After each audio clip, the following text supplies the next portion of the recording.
caption, but we going up, man. As always, it's your boy God English. I know the thing says Saturdays, but we're doing some other things. I gotta change a lot of stuff going on here, but it's your boy God English. Clicked up the podcast, man, and it's just me and your boy Shrimp Aaron Jenkins. I'm in here, Jive. Ain't nobody else in here with me. All my counterparts probably somewhere asleep, snuggled up. You know, probably gonna make a baby or something. But me and you out here, Jive. We don't care about nothing. I mean, I care about something. Oh shit! You know, we care about this pod more than anything else. Yeah, this pod comes first. Yeah, for like the next hour or so. Oh, I thought this was a lifelong mission we had cultivated together. Yeah, let's see what we can do. Let's see what we can make shape. Oh man, I thought we were gonna take this shit to another. We can take it to a whole another level, baby. Okay. You know what I'm saying? But we got kids. We both do. Yes, we do. Okay. Yeah, we got. This come before the kids. No, I don't know about all that. God, you ain't in it, dog. Yo, man, it's your boy, man. You know what?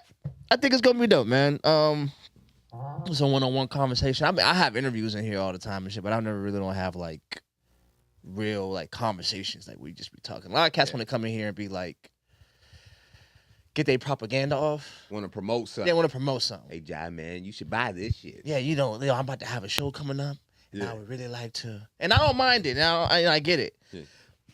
It is flattering for real. But at some point, like, you know, I just want to have a conversation with a motherfucker on some, like, what's happening? Like, what do you know? Do that? These days, nah. Why not, though? Like, why can't because I have a lot of, bruh, I talk to strangers. I can talk to anybody in any realm because I just know how to talk, I guess. And I'm willing to talk about anything. So I guess that could be education, too, though. Like, even I had a job interview today, right? Mm-hmm.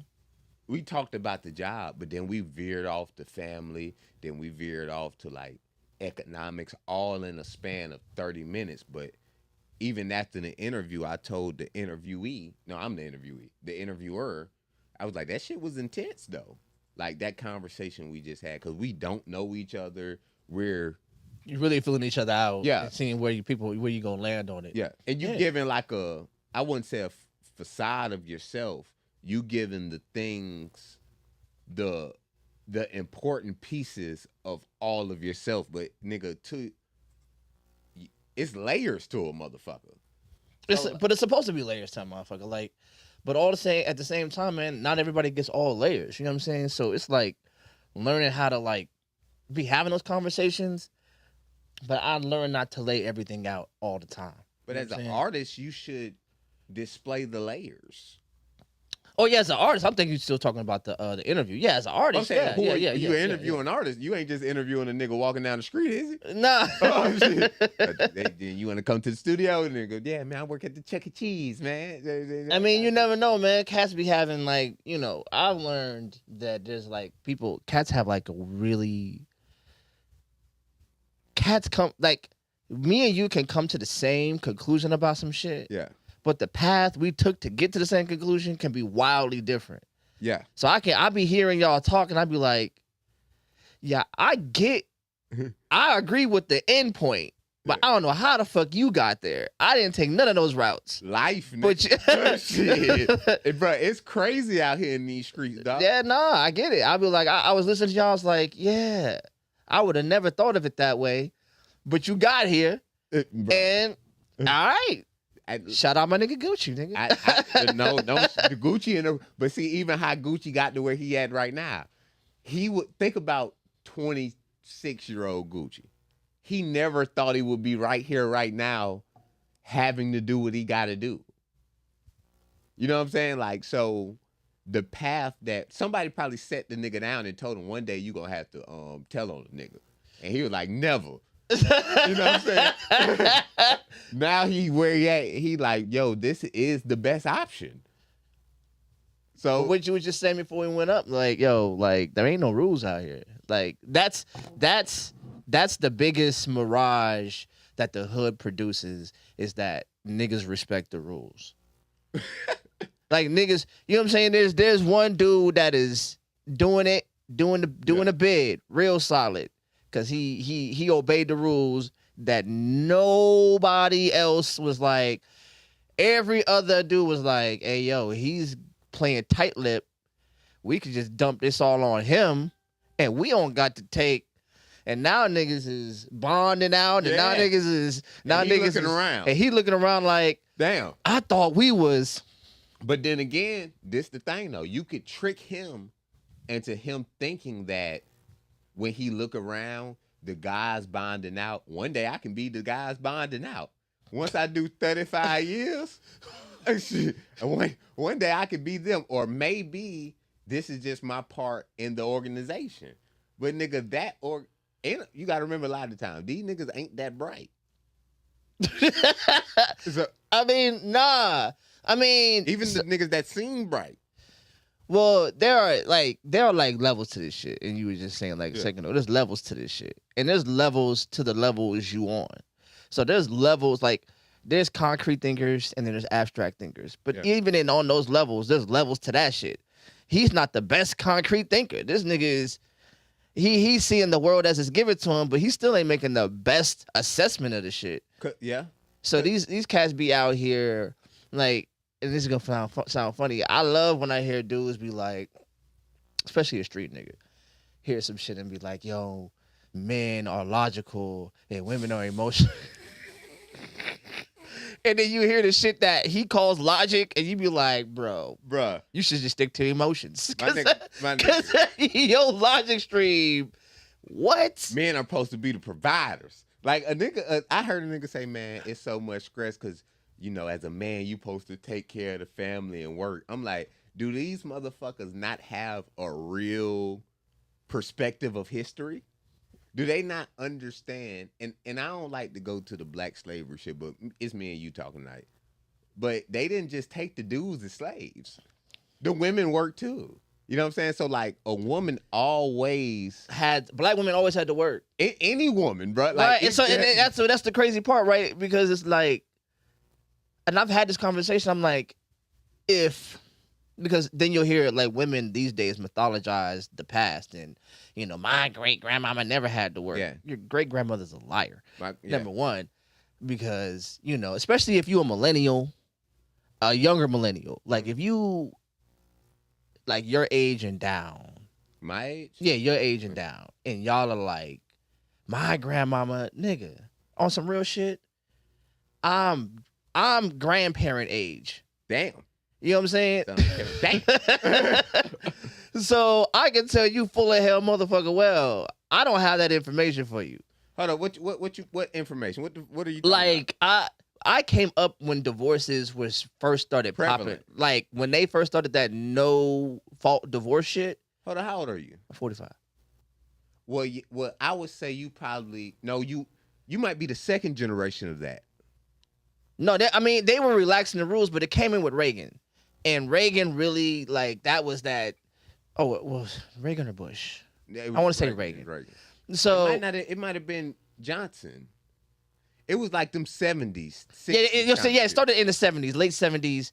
So like when I was a kid, and I told this story a bunch of times, this is how of a crazy it was that it was happening in such mass.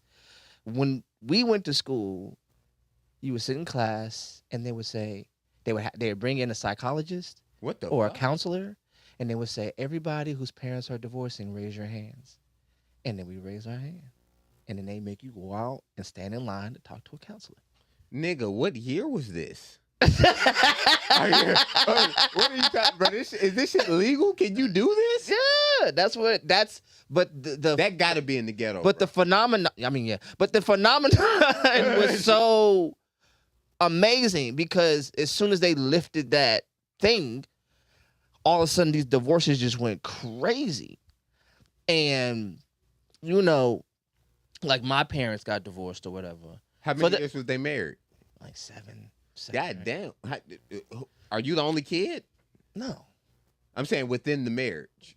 Okay, so when my mother and my father met, my mother already had my older brother. Yeah. So your father had your brother. No. My mother had my older brother by his father. Yeah. And when my father married my mother, he adopted my older brother as his son. Did he have any biological kids? He didn't have any. I'm my father's firstborn son. Hold up. So how old was he when he met your mother? Older brother. No. Him too. But how old was your father when he met your mother? My mother and my father are the same age, so they're like, I don't know, like 19, 20. And she already had a kid? She already had a kid. What happened to your brother's dad? In jail? My brother's dad's a thug, but he wasn't in jail, but he was a thug. So He's an adult motherfucker. I know him. Like, he's family. Like, I love that nigga. who, your brother? My brother's father. Oh, but this is what I'm saying. So really, But I didn't know that. Coming up, I didn't know that wasn't your brother. that. No, that wasn't your full brother. I don't believe in that. I think that's white people shit. But What? I didn't know. You think so? Yeah. That half brother shit. Because like I have a sister and we have different mothers, same father. And I remember one day she called me and she was just like, "Does that mean you're my half brother?" And I said, "Let me tell you something. If somebody does something to you, they're not gonna get half an ass whooping. Yeah. They gonna get all these hands. And when the news reports what happens, they gonna say her brother came down there. You know what I'm saying? That's when I'm gonna walk in the news cat. Nah, half brother. The nigga gave him half an ass kicking. He didn't use this part of his body. The nigga only used his right arm and his right leg. He refused to use his left.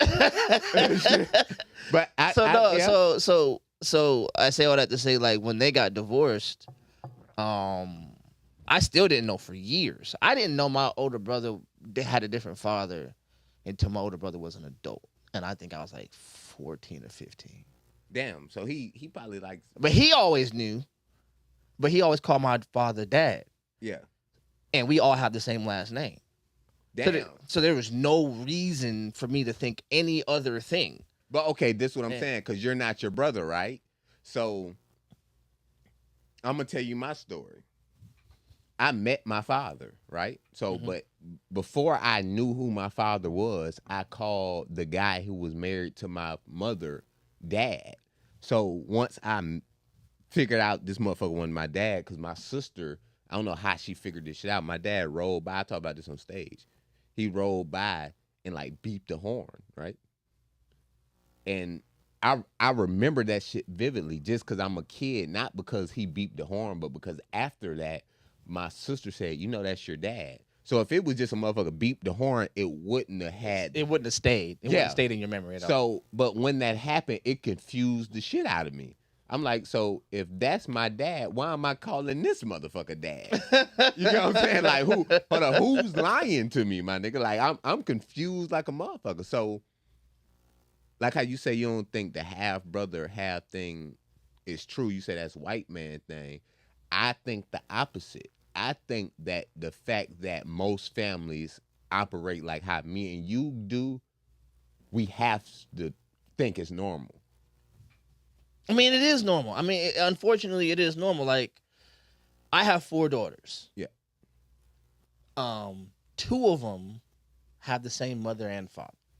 Yeah. You acting like you're not the father. I am. Like, they have me. They all have, and they all have me in common. But my 3rd daughter, my 4th daughter, all have different mothers. Yeah.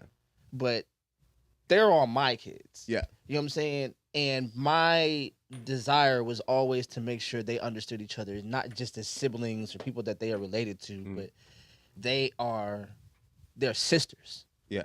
Right? So it was always important for them to have the same last name. It was always important for them, which is why I became a single father. It was always important for that continuity to happen. I ain't got the same. Well, I got the same last name as my sisters with the same mama, but not as the one with my father. Yeah, so I don't have my father. And this how, like when people act like this shit don't matter, and I tell them like it's much more to, like people talk about depression and all, and I say, well, you can't really get to the root of these things if somebody not telling you the truth, if they don't let your soul out. As a young kid, when I met my father, like I'm telling you, and I went to school, and I wrote, my name is Aaron Jenkins. When I found who my father was, I used to write Aaron Lee because I found out that's my dad's last name. Didn't have a connection with him at all, but something in my mind as a kid flipped and said, no, you belong to this mother. Like I yearned for him. You know what I'm saying? So it's something deeper than just what the Negro in America gets, where he just say, hey, because if family don't matter and we don't have no parameters on what family is, then you really can't build anything. If anybody can be your son, nigga, like if you can just grab a nigga, this my son now because I'm living with him, or anybody could be your cousin or auntie and all that, then none of this biological stuff even matters. So that yearning had was for my that yearning I had for my father must have been fake. No, I mean that there's a biological pull. Like when my brother became an adult, he wanted to meet his father. Yeah. And I don't fault him for that. It was new information to me. Yeah. So when I went to go live with my older brother, like in another state? Yeah, I mean, no, it's a long story. It sounds like other state. That's when people say go live. I mean, like I had to leave my mama's house and live with my brother. Okay. But when I went to stay with him, the first thing he said was like, "You about to go meet my father." And by this time, I caught wind of it. But how old was you? 16 at the time. Okay. So we go to meet him. Oh, this is first time meeting him? No, this is my first time meeting him. He had already met him. I meet him, and I'm like, this is my brother. Like, the attitude, the behavior, all the stuff. This is him. Old man? And so it was just like, this whole time, like, because my brother's a hard dude. Like, you know what I'm saying? Like, not just tough, but, like, emotionally kind of tough. Like, solid. And then I met his father, and I'm like, you grew up with my father the majority of your entire life, but your behavioral patterns is this man. This is him. It was uncanny. Like, damn, you didn't even grow up with this man. So there's something biological in it. You know what I'm saying? There's hard wiring in us. Like, the older I get, the more I don't look like my father, but I sound like him. I can hear him when I laugh. The way I think about things, I can hear him. And it's crazy how biologically that works for us.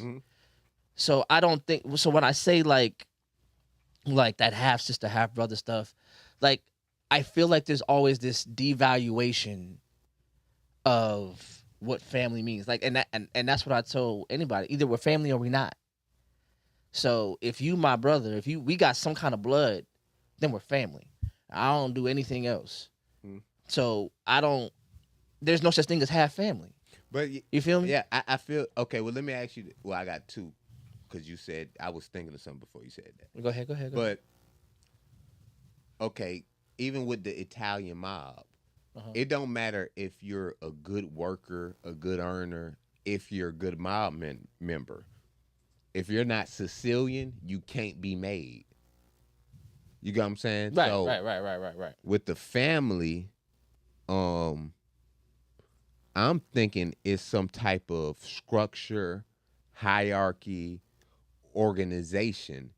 I think once it go to get into where it's kids everywhere and there's no type of continuity, and like, if all the kids, like, my mama got 3 kids, all of us got different dads. Nigga, so that would mean as kids, and this happened to us, I'm growing up, I say, I'm going to my dad's house. They're not going. But when I go to my dad's house, the reason I'm different than them is because my dad lived a whole nother lifestyle and introduced me to things and had me around him in an intimate fashion that he didn't have my sisters in. So that, just how you say with your brother, he acts like them, I get that from my father too. So as much as I'm close to my sisters and I'm not close to my father's side of the family, I'm as much family with them as them. So who decides if we family all together? But that's why I think that this organization come about, because I'm having to say this. Unfortunately, one of the consequences of and so since we're both, like, leftists in here, I can talk like this. Is that what you're saying? Don't say that too loud. Drop a bomb. Trump saying he gonna obliterate a whole country about this shit. Yeah. So I call it. This is my personal understanding that I'm starting to come to. There was just like there's a deregulation in the marketplace. There was a deregulation in the black community. Yeah. So when you and deregulation comes by relaxing rules and eliminating guardrails that keep things running smoothly. Most definitely. So when you didn't have to be married anymore, when you didn't have to be present in your children's life, these things deregulated the family. Yes. You know what I'm saying? So but here is how it got advertised to us so we would buy into it.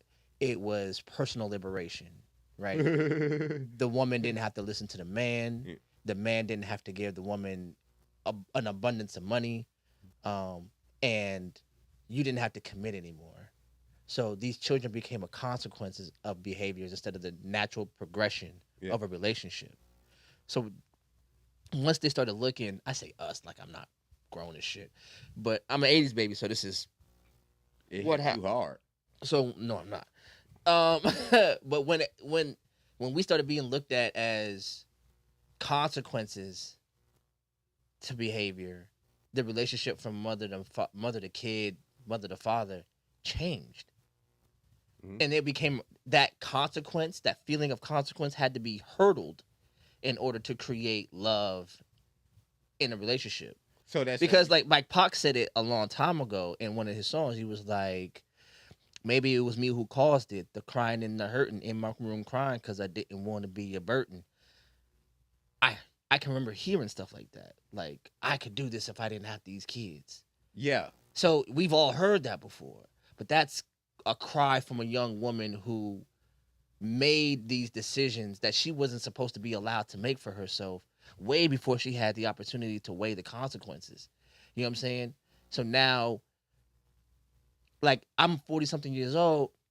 I remember watching my mother and my father growing up, thinking, like, these are the most adultiest motherfuckers in the world, right? They getting their ass kicked. And when I got to be their age, I started realizing, oh, these niggas didn't know what the fuck they was doing, because I don't know what the fuck is going on. That's why I think a lot of people have resentment for their parents, especially fatherless guys. I think they hate their father, but they really don't hate their father. They really hate their mother, but they scared to say it, but because they dealing with women now too. So I think that they don't have the resentment towards their mother to say, hey, you turned me from my father, and my father was the only way I could escape this shit. Or my father was the only way I was going to figure out who I was completely. Good, bad, or indifferent. Like you said, you was with your father and you kind of saw some things maybe you shouldn't have saw. But that's no different than being with your mama and seeing some shit you couldn't. But I also, I wrote my dad a letter, a very powerful letter, even that he couldn't comprehend all the way. I love him to death, and we always tight. And even my uncle, professor, said it was a beautiful letter. But pretty much, and they go to the leftist talk, once I really learned capitalism and American slavery, now I can understand my father and mother relationship. Now, the anger towards my father ain't there because it's like, hold up, you didn't even know this. You didn't even know that the white boy set you and my mama up to hate each other before you even met her.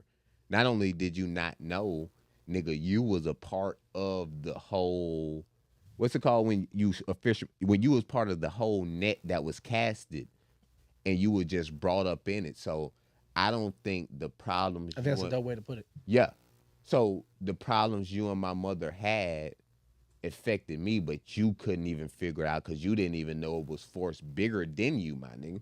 And it make a lot of sense because, like, I was talking to a guy the other day at the gym, and I was asking him, well, do we think he'd be a millionaire? He like, nah, my parents instilled different things in me. And I'm like, nigga, if your parents can't tell you what being black is, they can't help you at all. Hey, I got to pee. Can you pause it real quick? I got to piss like a motherfucker. Let's go ahead. Okay, it's going to be quick, man. Goddamn, I've been trying to hold it. That's how I want to shot, but boy, if I take one, I'm going to piss on myself.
praise white God. They didn't hear none of that. We gotta talk I- about white God too. I got something to talk about with that. But okay, even You got something to talk about white Jesus? man, it was a lot today, Jai. I'm on this one. Yeah, you go. Okay, but even with how you was talking about pop and like and how we ain't never get the conversation about art, and even with this father shit, how he hated his father. He never even knew the nigga. But then when he progressed in life, I think he would have made amends because that's So Many Tears song. The nigga was a real poet. When he said, for sure. when he said, I thought you was too young to know that. I ain't want. when I listened to it, I was like flabbergasted. I said, the nigga said he was how I go. I was left me alone. I grew up amongst a dying breed. Then the nigga said some other stuff. He said, can't trust my lady because she's a product of a poison. So most times, even when a guy gets it, that K through 12 done hit him. That nigga, you done been in this institution already. You already done been fucked up in the head to even look at women a certain kind of way. So you done made mistakes off of your lust and you got a kid with a bitch that hates you. Not only do she hate you, you trying to be better, but she's still in the mind frame of the shit that keep you down. Cause this, I think, is the most frustrations between relations. And we talked about this last week, but I couldn't get this off. It is the economics. It's the fact that in these people's minds, go back to what we said today, the man supposed to be a financial anchor, but that ain't what it is no more. And then our great grandfathers or your probably dad in this instant, my granddad, great granddad in this city that's a longshoreman, they could have laws and things where they can get a buttload of money with no formal education. They can get out of high school and go work at the port. But it's a political system with that. Even during the Great Migration, niggas going to Detroit and all that kind of stuff. But that was the remnants of a more bigger economic pie. It's just black folks was able to be there and get the crumbs that was a lot because the higher ups didn't let GM go to Tokyo type of shit. You get what I'm saying? So now those guys are the quintessential measure for us. My daddy took care of a whole family, but time out, the country just fought a war. The white boy had a lot of money and gave it to niggas. It ain't going like that no more. So me right now, broke, and everybody around me, we can't help but not leave, get left because the chick think they ain't supposed to work, but that ain't how I go. So here's the thing, right? And I mean, and whenever you do history, man, I mean, you can just undo a lot of the BS that gets said. But the truth is like, nah, there was never a true black women don't have to work. Where there's some black women, of course, like the system allows for some of that. Yeah. Just to create, because the system runs on hope and not outcome. Yeah. Right. So if the outcome was you're going to get a husband, he's going to be a financial powerhouse, a financial acre, and then you're going to be able to be liberated from labor in order to enjoy a life of luxury, you have to be able to see it somewhere. And we talked about this the last time, like with the lottery. Like somebody has to win it. Maybe they don't have to win the whole thing, but they got to win enough to keep you playing. Yeah. So there has to be a certain amount of black women who actually are within eyeshot or earshot of you so you can hear that it exists somewhere. Because if not, we already know what happens when there's not enough of that. It's revolution. That's Black Panthers. That's, the Black Liberation Army. That's where you get, all of these movements, the civil rights movement. That's when you get the solidarity, because too many people have a shared identity, history, and understanding of their condition. There has to be enough people sprinkled around here to create division. Yeah. Because somebody, if I'm living good in the system, even if I know it's fucked up, I am not trying to fuck up the system. Yeah. I'm cool with reform. There's a lot of black people who think they're leftist, but they're really liberal, and that's not the same thing. Okay. So there's a lot of black people who think the system is just fine. We just need to be included in it. And when you understand, yeah. And they think that if we could just be up in it, it'd be perfectly You are fine. included in it. Yeah, we are. You definitely included in that motherfucker. Trust me. You included like a motherfucking thing. It's unfortunate that so many black people love this system. The homeboy that be in here, Chris, he says a lot of people, black people are white people of color. Yeah. But I mean, what other option do a nigga have? I mean, the option is blackness is a political sort of gravity. It pulls you to a certain center. Should. Better. Yeah. So when you see whenever anybody really wakes up to understanding that political reality, that political gravity, there's a resentment. Yeah. Because if you've been falling long enough, you can mistakenly think you've been flying the whole time. But that go to what you know what that I didn't even know if this was a post or like a whatever you post about on the Cliqu'd page. You said if you read Malcolm or Jesus or any of these people and didn't become a revolutionary, and you can revolutionize things. I like that whole I mean, because because I mean, the people that they're talking about were, literally raging against the machine. Jesus was raging against the Judeo-Christian machine that was turning everything about salvation into something that could be paid for. You had to pay for the prostitutes. You had to. I mean, it was like. Because there was a Jesus said that, man, no more paying for pussy, man. Like you had to pay for your sacrifice. You had to pay for the things you sacrificed. So the goat, everything. It was so that's why he said, you turn my father's house into a den of money changers, den of thieves. Y'all are robbing these people.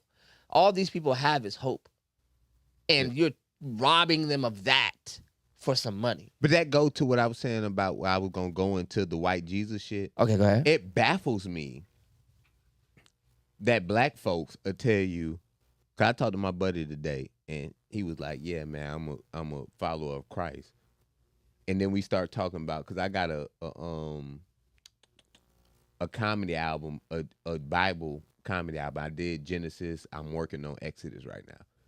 And he wanted to be a part of it. I said, well, did you read Exodus? He said, no. I said, so how you a Christian? I understand like Jesus is in the New Testament and all that, but they sell the book together for a reason. You know what I'm saying? Like they didn't like the reason you can get the New Testament and the Old Testament separate, but you can also get it together. It must mean it's the whole book. That means it should have some congruency to it. And if you don't read Moses, and you can't get the understanding of cash grow from it, how I can, then I gotta educate. If you don't, that's tough. I like that though. You like that? Yeah. If you don't, so you just said that. I hear it though. Yeah. Okay. Because Moses isn't Israeli by birth, but he was raised with Egyptians. Yeah. Castro is Latin, Spaniard, but his dad's a Spanish man that even Marx. The English dude, what's his name that helped him write the book? Whatever the fuck his name I know is. you're talking about, He comes from an industrial, prestigious, aristocratic background, and he funded Marx. So black folks have to have somebody higher up, education wise, who can teach them. So to Martin, to Malcolm, to Jesus, and to Castro, even when they rose in ascension, the thing that made them who they were was they still had an ideology and a discipline that was above them and above God. Right. So there was no Alec Akbar, and it was strictly material living. So when you look at what they were doing, they were empowered by this book. This book is and that's why I call it, it's like a manifesto, right? Which is why it was the Bible. Like, and you have to, when you start doing any level of like curse researchers, whatever, you start to realize how this book has been, how many times this book has been augmented because of its power. By power, by how you say because of its power? Yeah. By powerful people. By powerful people. None of the people that wrote those books in the Bible were peasants. No. Well, because for the majority of history, most poor people couldn't even read. Exactly. So yeah. So the average guy saying, hey, I can identify. Proverbs is cool, but he was the king of fucking Israel. He had time to walk around and see shit.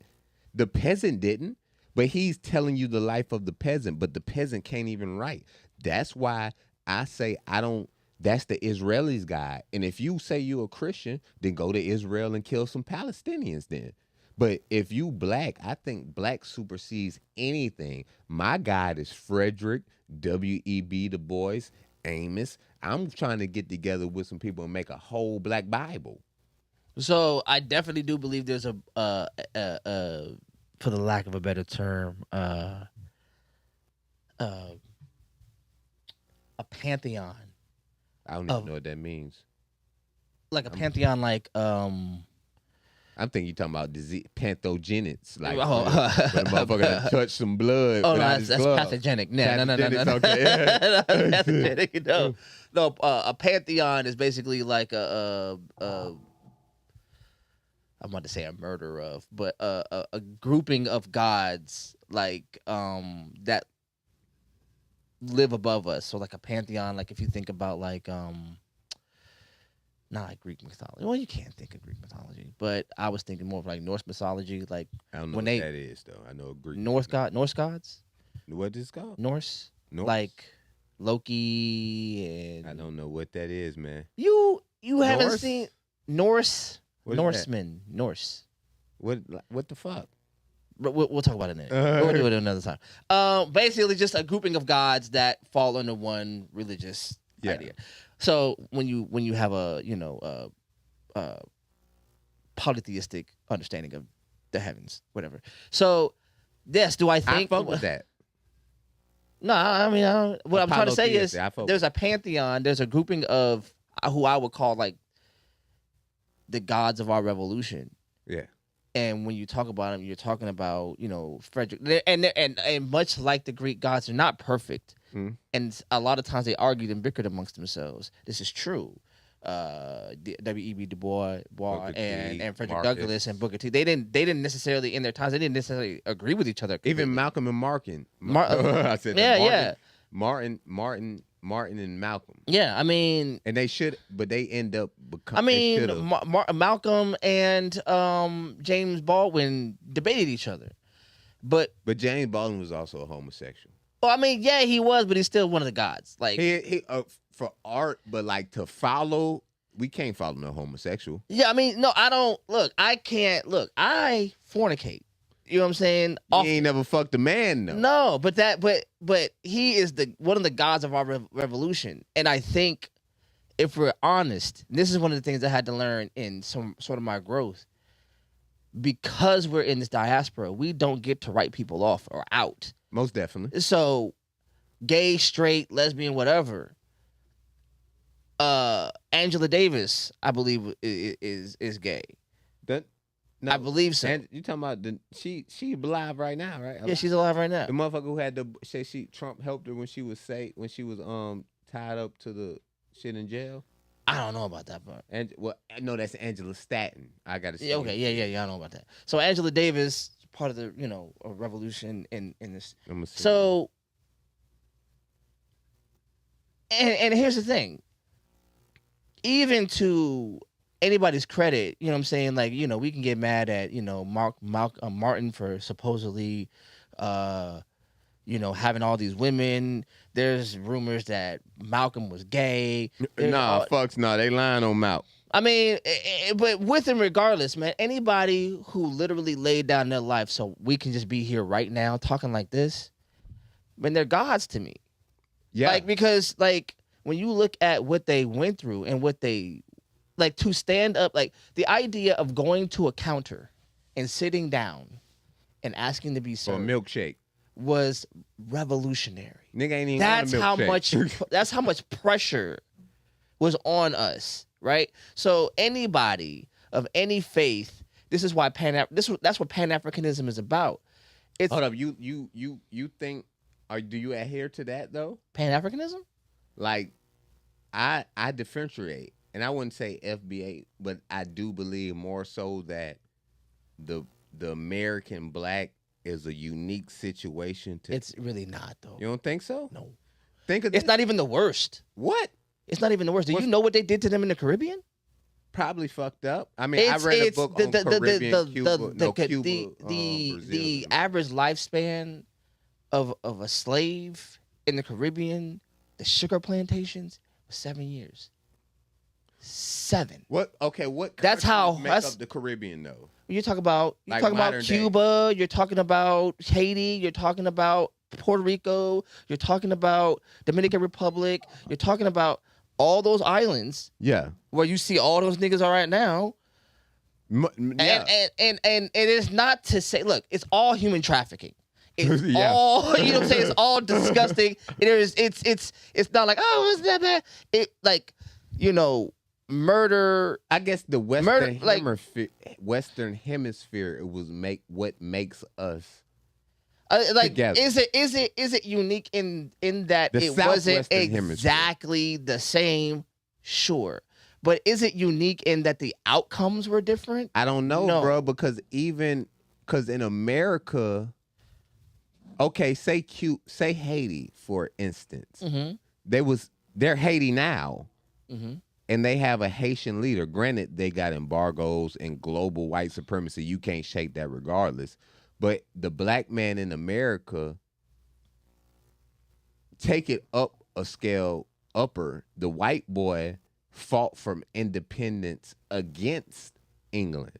So you're in the backyard of the people who rule you. You have no way to go. At least the Haitians have what they have. Granted, they can only I think But that makes them okay. So there is a uniqueness. We are inside the imperial core. Yeah. Sure. And but that does not make you so unique that you don't share. Well, you share oppression, but you don't share the oppression. This exact okay. When a motherfucker see a poor Haitian and they see me, they would say you're better than the Haitian. But me and you know that me and the poor Haitian is the same because he's fighting the whole European nation. Like, yeah, he's fighting. So, and now imagine that. So imagine, first of all, being Haitian and being the first liberated black country on the planet. Yeah. You know what I'm saying? Like, That's a hell of a feat. that's a hell of a feat for a bunch of slaves who were fighting with whatever the fuck they had. And to think of this, it doesn't even matter that you kicked them out because now they put an embargo. They not only did they put up an embargo on you, they said you have to pay reparations to us Yeah. that they just paid back a few years ago. Like, so you have to pay us, or we're gonna come back and fight you until we get you back. Even if they don't fight you, they have the connections that made you. Yeah, they can exclude you from the world market. So now, imagine that. Black Americans have never had that kind of pressure on them. Yeah. So are we different? Yes. Are we special? It is sadistic to base your specialness on what brand of slavery you suffered. Yo, Like, that's madness. You know what? Because that's how the white boy get you too. Hey, Yeah. the Arabic slave trade. That's Right, how and my it's watch just- get you. Yeah. But I'm just saying, like, overall, because people, okay, my uncle told me a story, right? He said he went to Ghana.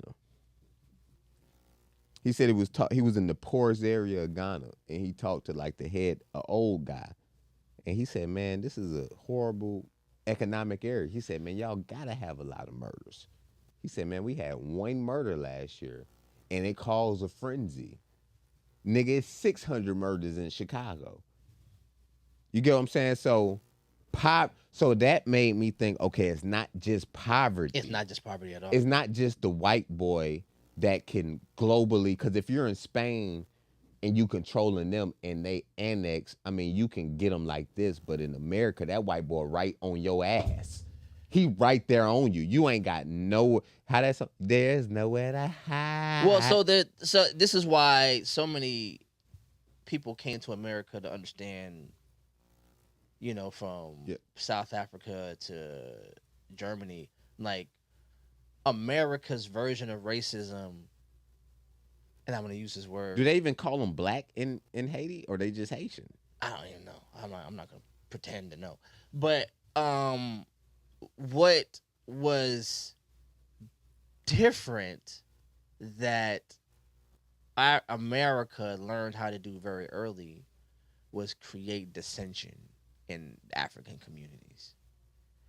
So the tease of a class ascension, not that it worked, not that we were all going to get it, but again, just enough black people in some spaces was enough to disrupt solidarity. Mm-hmm. So now you have the black intelligentsia or the talented 10th, those people who ascribe to aspirational class ascension. So now they think they're the upper class of blackness, right? So when you see them, they're actually emulating a lot of white structures with black resources. I think you have to do that. Why? Why would you have to do that? I think you have to, because people always talk about the solution to this issue. I think that black folks in America have to emulate, to an extent, the white man. I mean, it's a survival mechanism for sure. But here's the problem. You have to at least study the white boy.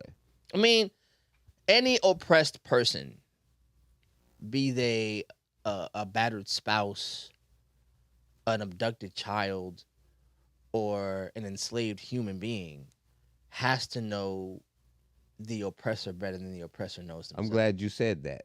Yes. Because this what it could sound like Okay. that I'm saying. Okay. When you have a job, people say, okay, I'm gonna take a step back and then get to this point. Niggas in jail tell me all the time that prison is modern day slavery. But these same guys tell me they'll be a hell of a motherfucker during slavery. But I'm like, how is that the case? You know what I'm saying? Like, you know what I'm saying? Like, motherfucker talk to you, man, if I was a slave, but you've been to jail, you've been to prison 3 times. Them white folks put your hands behind your back and sent you to the plantation, right? So, with that being said, then what would you say to make me even say that? I forgot. Oh, that that you have to know the oppressor better than the oppressor knows. Okay, with knowing the oppressor, I'm not saying, it brought me to this. When people have jobs, they say that jobs is like modern day slavery. And people say, man, you need to be an owner of a corporation. I say, but now you just a slave owner. You know what I'm saying? So I'm not saying do that. Well, I mean, but that's the trick of the system, right? The trick of the system is to make you think that the only way to escape the beast is to go further in his mouth. but okay, well, that take us to Booker T. And Okay. granted, he couldn't see the technological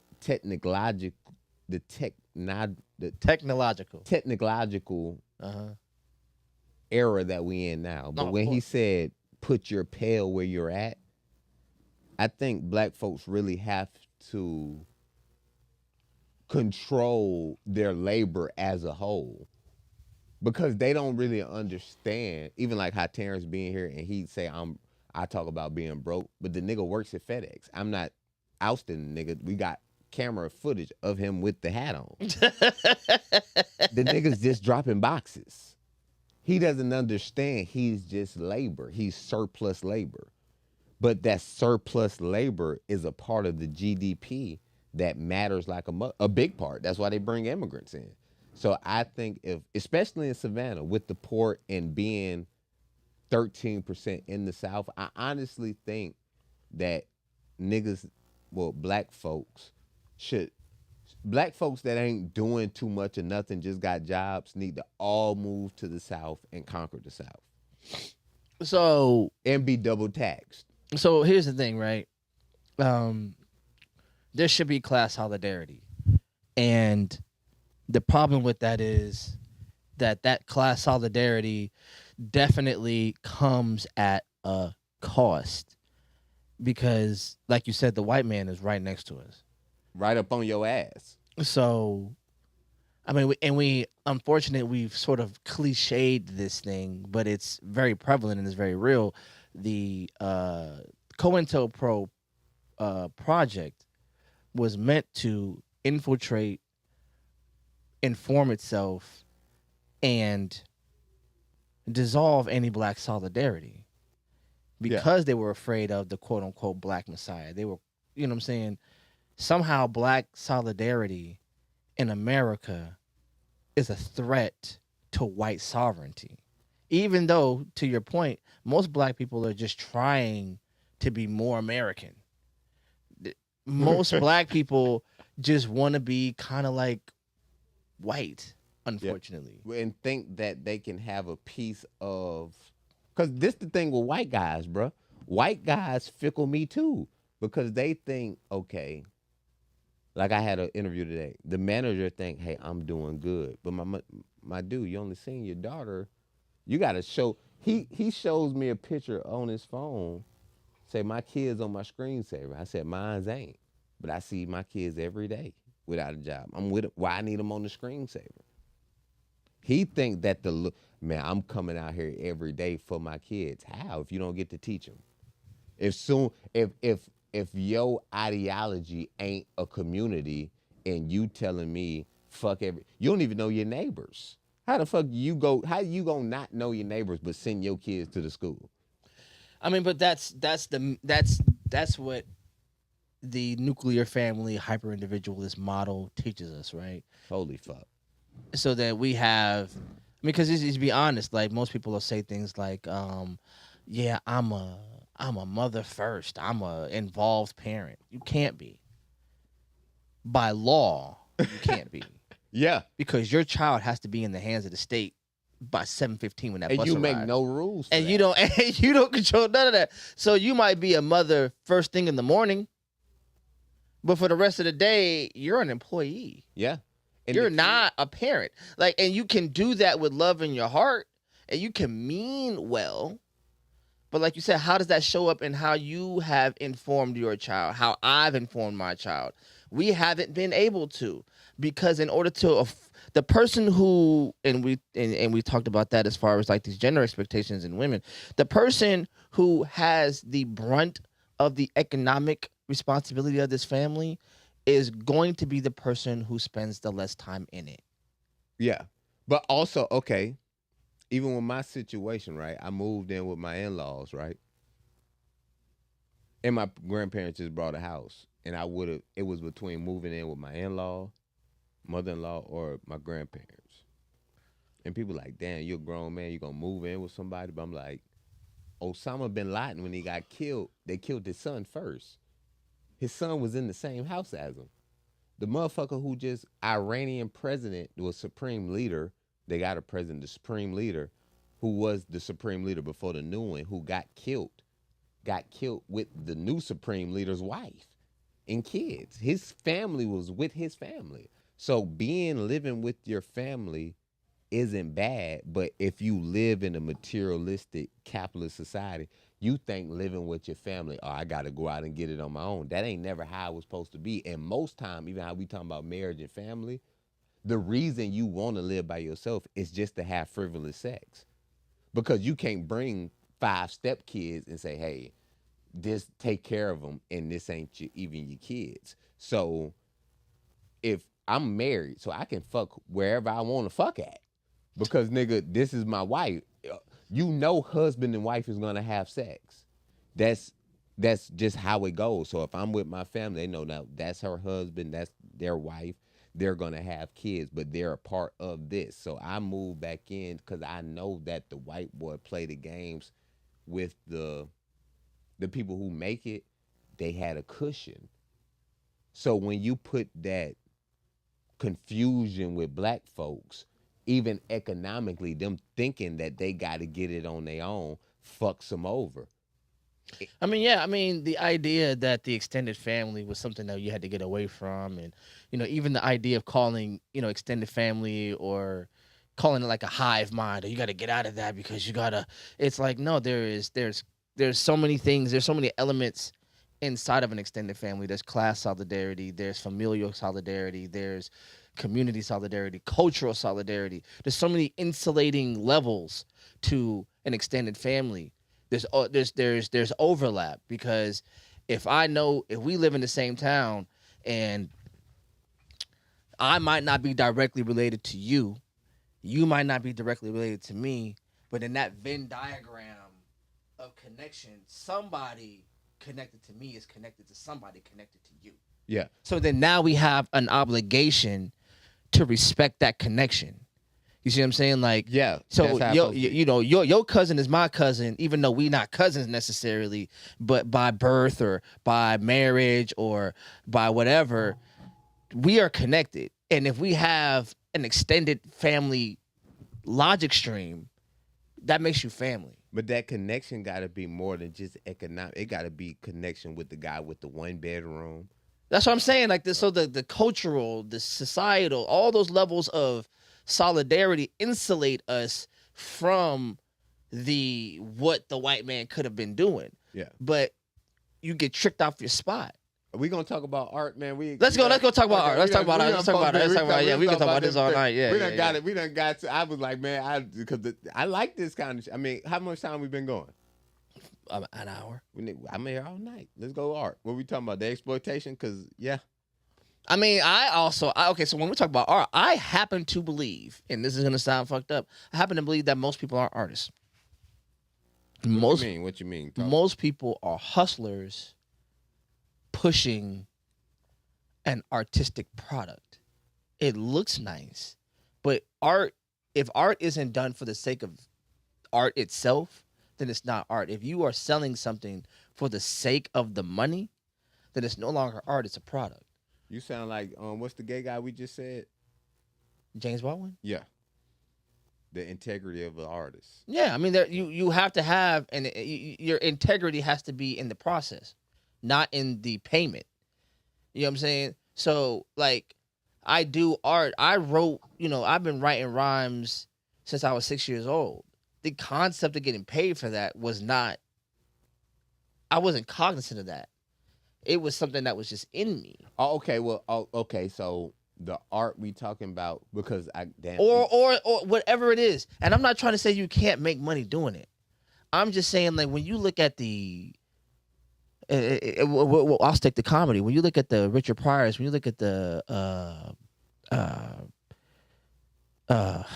George Carlins, even when you look at more contemporarily, you look at Patrice O'Neal or rest in peace, Bill or Bill Burr or Dave Chappelle, Mark McDonald, or Norm Macdonald, rest in peace, or the Stanhope dude, Doug Stanhope.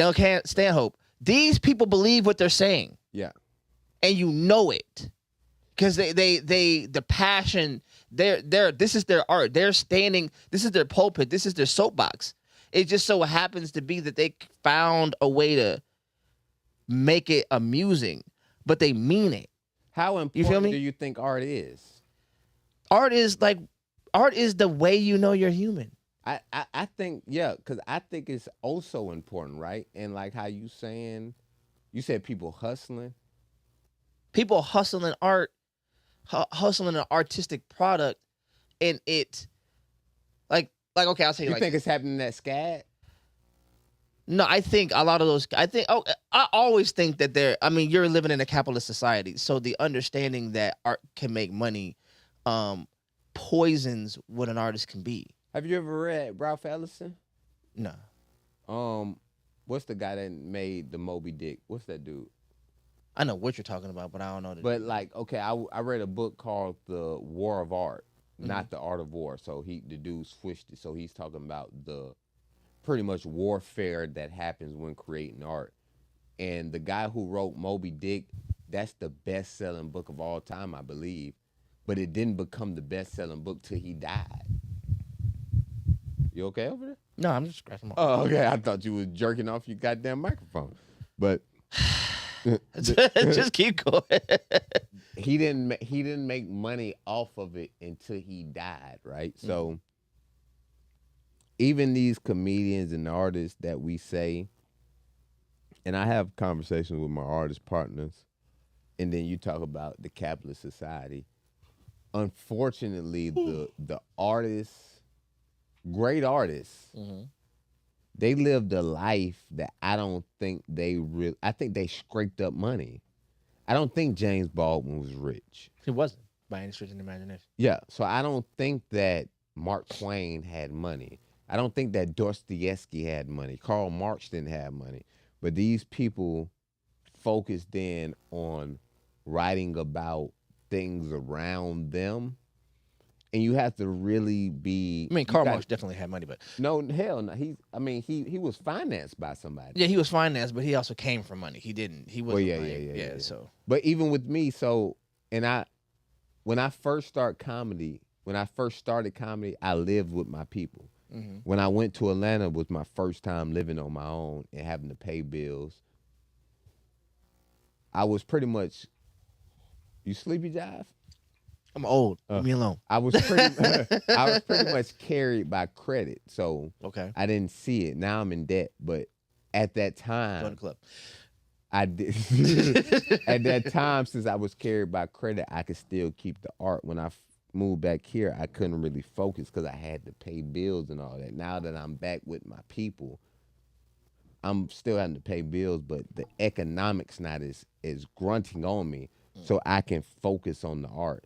So the hustler part that you saying is for these people. They think that particular art makes money. Comedy was a hit probably about 2 years ago. I think comedy about to die. People was just jumping into it because they seen money. But I didn't because do like that. for like in like maybe 4, 5, 6 years ago, Netflix was giving a special to any motherfucker who can make you laugh for 5 minutes straight. Yeah. And that created, in a capitalist system, inflation. Everybody. So now, cousin and shit. So now a Netflix special don't mean shit. I see, like, remember when a Netflix special or an HBO special meant something? Yeah. Like, oh shit, it's a special? This must be dope. And then they sort of flooded the market with these specials, and it was just like, oh, it's another special. There's nothing special about this special. You kind of like. Even Don't Tell. You don't know what Don't Tell is, do you? What's that? It's a comedy thing. But besides that, okay, this is why I think black art is about to take a hit even more. I think that it's about to be a recession. And I think if the country go through a recession, if black folks already at the bottom of that pyramid and comedy or art is already a subgenre, I think it's about to be beautiful, actually. I think it's going to weed out the fluff. I think it's going to come to where if you're not really with it, you ain't going to stick around because it's not a fast dollar. Right, like I've had this room, and I don't mean to be terribly centric or whatever, but I've had this room for a couple of years now. I've had some profitability, and I've had much more not profitability than I've had profitability, but I don't do it for the money. This was a space because I believed in Savannah and I believed in the artists, and I was like, yo, when I was doing this shit in my homeboy's kitchen, you know what I'm saying? When I was going anywhere that would have Wi-Fi, you know what I'm saying? Oh shit, you was at the McDonald's. You know what I'm saying? Shit. Nah, nigga, what on Victory, nigga? That's even goddamn. No. Yeah, that's the one, nigga. Okay, yeah, you might got this nigga got shot at the podcast. So there's it meant so much for me to be able to do this. This has been more of a cost than anything. Yeah. Even when we was doing those shows, right? There were times where, you see a packed house. I barely came in at profitable because I wanted to make sure y'all got paid. I wanted to make sure the venue got paid. I wanted to make sure my cohorts and my comrades got paid. You know what I'm saying?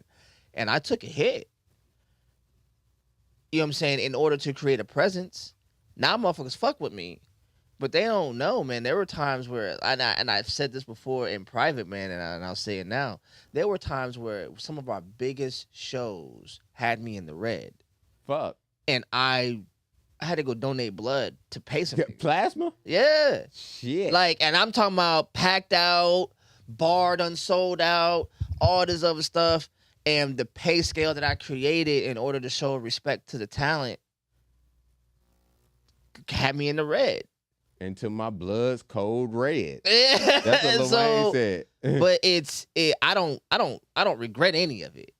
Yeah. But that's because the art of it meant more than the money. Do you think and you ever creating stop? do I think I'll ever stop? Like doing art? Never. No.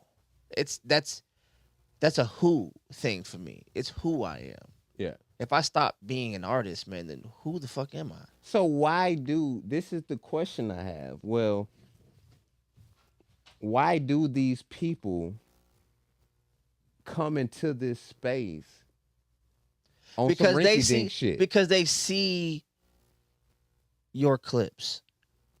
They see your laughs. They see my BMW gave You like that but that comes from but they saw that. They didn't see the thought process. They didn't see the pen on the paper. They didn't see you at work when the thought came to you. They didn't see how many times you tried that joke out and you had to rework it so it hit just like that. They don't see none of that. They saw the views. They saw the likes. They heard the laugh. and I didn't get paid that much. And they heard all the validation, and they was like, I want that. But see, this is even when I met you, it was during COVID. Mm-hmm. When COVID hit, we was doing comedy at least in this city probably twice a week at least. And for a new jack, that's good. A guy who just getting into it, trying to figure it out. And when COVID hit, I don't really know what depression is, but it was like, bruh, I can't go out and say words to people and ideas and try to get a laugh. To strangers too. So I went out anywhere. I went out to the poetry spot. Nigga, I don't do poetry, but they said it's a mic, so at least figure it out. They don't see that either. They don't see the fact that a motherfucker work every day at his job, but to go off when he get off, go to comedy, stand up for 10 hours at his job, and then stand up at the comedy spot. You know what I'm saying? So that's the art. That's the heart of this shit. And I think that, how we saying exploitation, I think the exploiters are taking the what's it called? The fruit, the bottom fruit, when you grab the fruit from the bottom of the tree. Low hanging fruit. Low hanging fruit, and they excelling because the audience don't give a fuck right now. But hopefully it's changing. I mean, the audience, what's upsetting about the audience is life is so, I wouldn't call it dystopian just yet. That would be a disservice to like Palestinians and Cubans and what they're facing. But it is diasporic enough that we talking black? Yeah, black people. Oh. That we are constantly in search of a spiritual, emotional, psychological escape. That's some bullshit. So I say that like, okay, so like I'll say it like this. Not what you saying, but I'm saying the fact that that's happening, yeah, it's a bullshit. So check this out. So like, it's the reason why, and hate me if you want to, but it's the reason why Kevin Hart sells higher tickets than Dave Chappelle, even though Dave Chappelle is clearly, at least in my humble opinion, this is all art, a better artist, because I think Kevin Hart came into this as an artist, right? With that bag. But that bag turned him into a producer. And once you lose your art, there's no more evolution because the system, capitalism, is all about a uniform product. And I say this all the time. When you buy Keebler house cookies and you tear open the top part, why do you eat them? Because the first cookie tastes like the fifth cookie, it tastes like the 16th cookie, and it tastes like the last cookie. And you know what's crazy? I went to Parker's today, right? Do you know what Takis is? Yeah. They used to have it in a bag. Right. And it's just from being able to know the system when we talking about I can see this shit and say, oh, fuck, I'm getting game. You know the Pringles can. Yeah. Now Takis got the whole Pringle chip. But as a kid, you thought the Pringle shit was unique. Yeah, you did. But now I'm like, but Takis can do this too? So my kids probably say, oh man, Takis got a monumental thing, but they follow that just to make the money and take it from them. Yeah, so it's replication, right? So you're not innovating anything. Yeah. You didn't do anything new. You just found an idea and said, I think I could do that too. And that goes to Kevin Hart. Like, at first it was, and hopefully he don't see this shit when I blow. No, I hope he see this. Hear me and hear me good. Yeah, but I don't give a fuck about being blackballed. Actually, I ain't got. Like I said, my grandparents bought a house. They 70. They probably gonna be gone in 20 years. I have a house. No, so like when I first saw that first Grown Little Man joint, not gonna lie, laugh front to back. It was masterpiece. Hands down. He was grinding though. He was grinding, right? Streets. But then when it came to the next one, it was like, I think I'm seeing a formula. Oh shit! He didn't give his heart. He didn't. Yeah, that's like. All right, so like, now and I'm gonna break out. And come back. Like, Method Man is still rapping. Damn. Method Man. You listen, Meth? But yeah. When you listen to old Meth and you listen to new Meth and you listen to some stuff in the middle Meth, you see the evolution of his style because it's art. And art is growing and is learning from itself. It's an organism inside of you that's refining itself and finding new ways to say things and do stuff. And an artist does not paint the same picture over and over and over again. He actually doesn't even like that old picture. Right. That old one is like, oh my God, I see all the flaws. Artist could paint the same view 1,000 different ways and concentrate on that part this time, that part this time, that part this time. Yeah, it's the same view basically, but like if I'm painting an inner city, this time I'm paying attention to the hobo.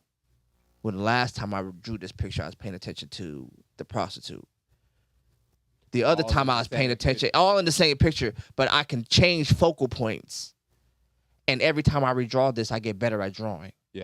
You know what I'm saying? So every time I get, I go to writing my perspective, I get better at writing my perspective, but it's not the same exact thing that I wrote the last time. And that's the that's what art is supposed to be. So as you start doing your art, your comedy is supposed to, you can talk about politics over and over and over again. You can talk about street shit over and over and over again.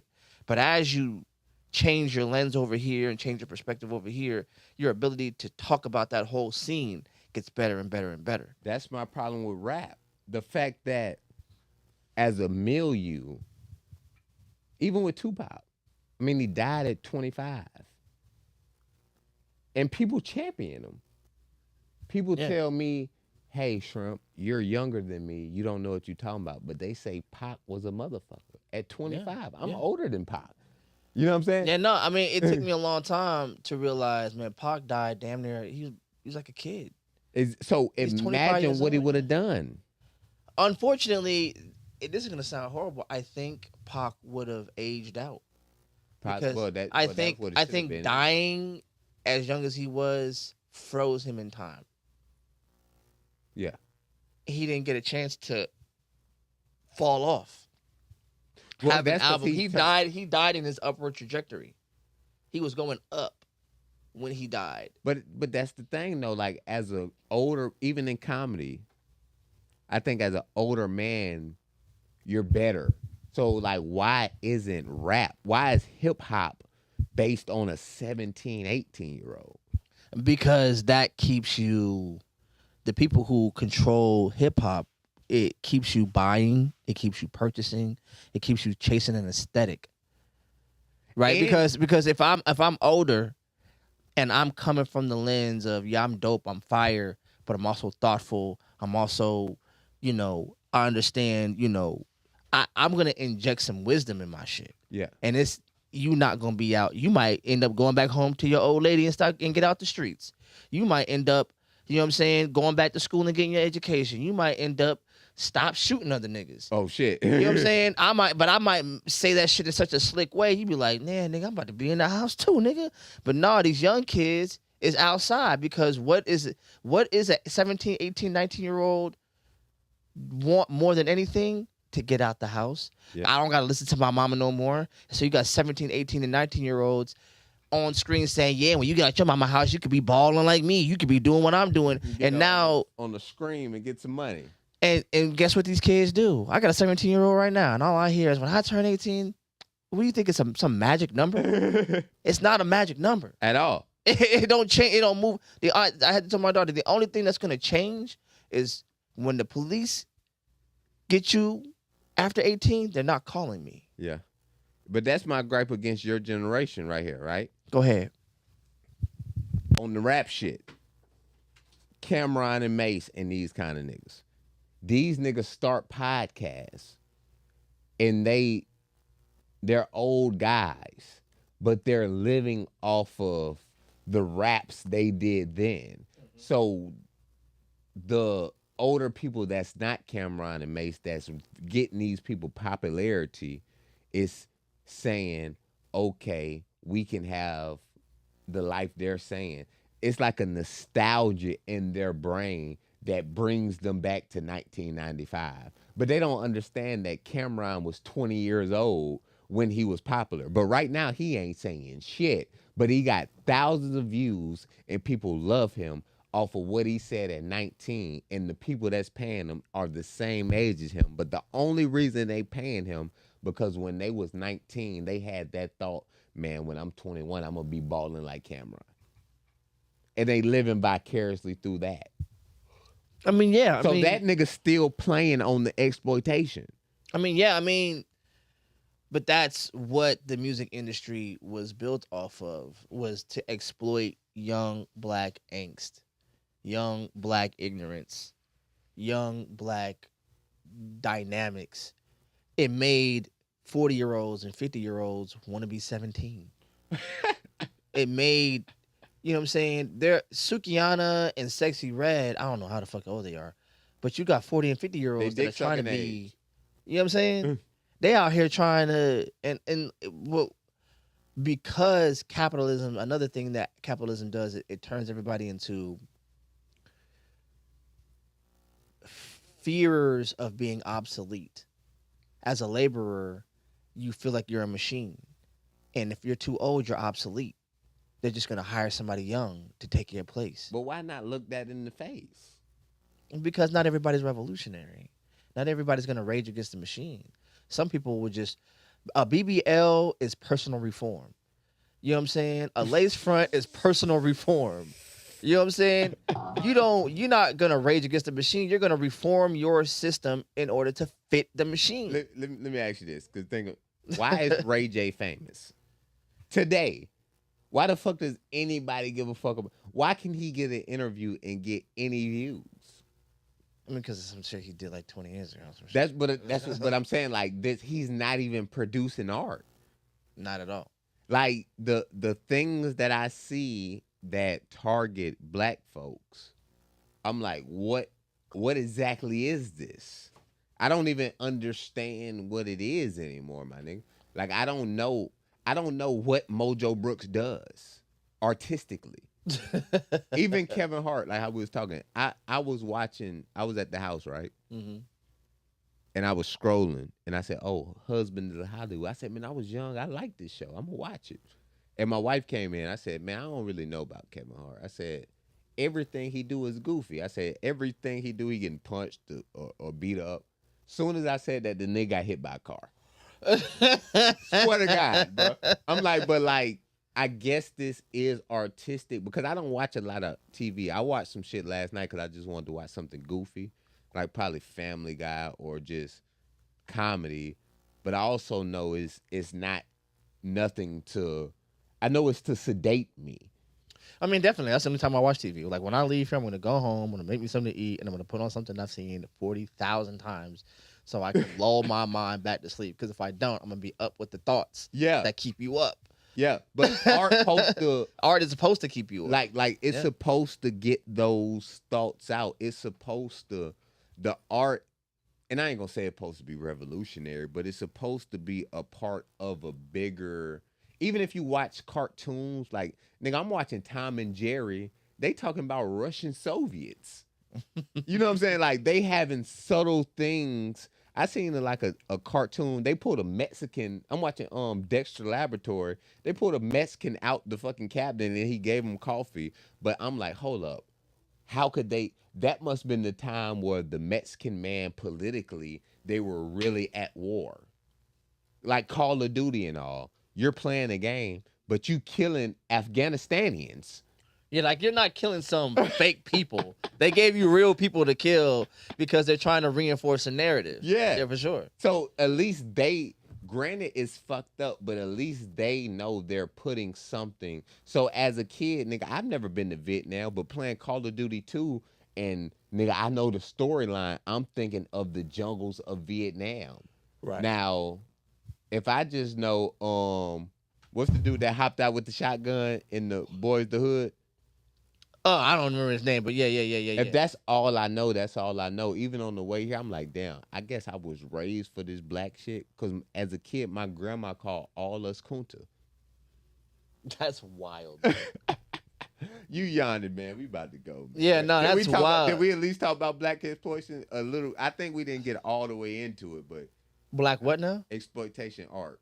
We got into it a little bit. Like so, no, keep going. I'm man, you sleepy? I'm sleepy too, man. I seen you yawning and checking the shit, and that nigga, we can wrap it up. Are you gonna wrap it up? You wanna come back? We gonna come back. I like this shit, Josh. Yeah, I fuck with you. This might be This might just be me and you all the time. Hey man, let's do Is it. that man. what it's gonna do? If it I don't were see nobody else. Hey, yo, you wanna come back tomorrow or Wednesday? What you wanna do? I don't know about no. I think my girl might go out and do the nigga shit tomorrow. So I don't know. One of these days, like I ain't got no job, and plus, I ain't really got no real schedule. So whenever we can do it, we can do it. Just let me know, brother. Do you like this though? Yeah, man, it's tough.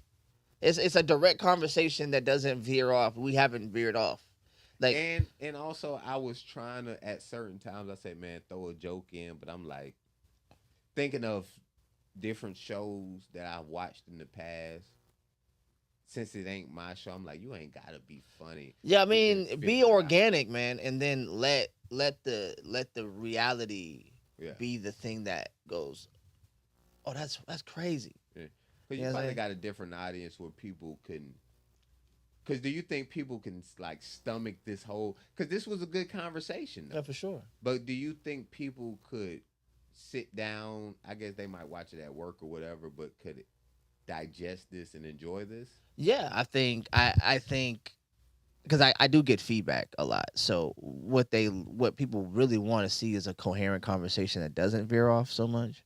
So being able to sit down, I thought it was a good opportunity because you're a thoughtful dude. You read, you know what I'm saying, and you're hilarious. So the art is informed by intelligence and not necessarily just by goofiness. You know what I'm saying? There's a method.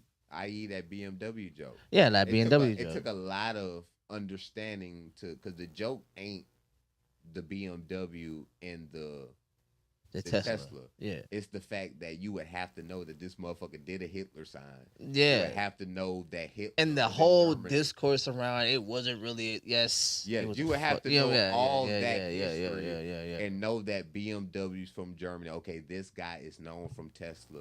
What so I'm also dumbing it down, but that's how we talking about art. That's why I mean, for me, there's this weird space between trying to be the best artist you can be and still be intellectually accessible. Like I like listening to Lupe Fiasco. I don't. He is one of like the most articulate hip hop artists I've ever heard. And just like your Tesla joke, the things that he says are so layered and you have to be informed to get it. And so when I listen to him, he says something, you're like, yo, what? Yeah. And but he loses an audience because people will be like, man, I don't want to be listening. I gotta bring a dictionary to listen to this nigga, which is indicting of our educational system because we don't have those words to call immediately when we hear them. Yeah. So if I say, I don't know, unrecognizable, and you're like, all these big ass words, but it's like that's it. It's big.